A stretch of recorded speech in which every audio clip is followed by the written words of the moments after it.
We welcome back to the show a guest who's been here several times. We're always glad when he can make time in his schedule to visit with us. The Honorable Mayor of Winston-Salem, Alan Joynes. Good to see you again, sir. Good to see you, Jim. Hope you're well. Doing fine. I want to recap a few things. If we were having one of those Robert Rules of Orders meetings, it'd be let's do old business first. All right. Baseball stadium. Baseball. I've been there, now a lot of folks were kind of wary about the process that went into that. Yes. I was one of the critics that said, let's be careful about this thing. Right. But I've been to it a few times. It's a lovely facility. Your take on it? It's been very successful thus far. We're averaging about 4,500 per game. Logistics-wise, it's worked well. Traffic has flowed okay. Parking has worked well, and they're paying all the bills. Yeah. Well, that's what I was going to follow up with that, because the taxpayers are on the hook for the loan, and so I guess my question to you would be, in the broad sense, is it a good investment? I think so, Jim. We structured it in such a way that the taxpayers' risk is minimal. As you know, we own the stadium, lease it back to the team and the owner, and they pay us a lease rate that covers all the debt costs. So, right. We pro-formed it on about $3,500 on average, and it's worked out to be about $4,500, so it works out. Let's go on to Dell. Not that we want to drag up everything about Dell and the incentive package from the state and criticisms about that, but what positive thing has come out of Dell's leaving, if at all, in terms of its plant, in terms of the money return? What positive has come from that? It was interesting, Jim. I like to say that Caterpillar actually happened because Dell is leaving. By that I mean Dell repaid us, the community, $26.5 million, every penny that we had put in as a community. But the fact that they gave us that money back, we had a little bit of operating capital that we could then use to attract Caterpillar here, which, as you know, is going to invest $426 million and create over 500 jobs. So, right. It doesn't matter what the deal is. It doesn't matter how good the deal is. It doesn't matter how good a job you do with it. But incentives, according to a lot of experts, just could be better spent, better allotted to other things in the short term. How do you react to that?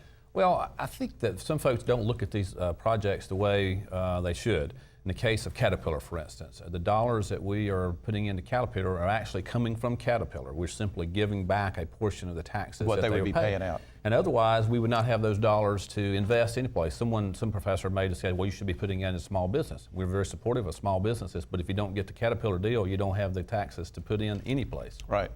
I want to talk about speaking of going back in time a little bit, back in the spring, we had the Livable Communities Summit that PART did underwriting with the Piedmont Triad Partnership. Very successful. Ray LaHood, Secretary of Transportation, came down. How important is regional transportation and PART, that kind of a service, to your overall plan of what we need to be doing? Jim, I think it's extraordinarily important. Brent McKinney and the folks, staff at PART do a tremendous job as we linking our whole area together through rapid transit, so to speak.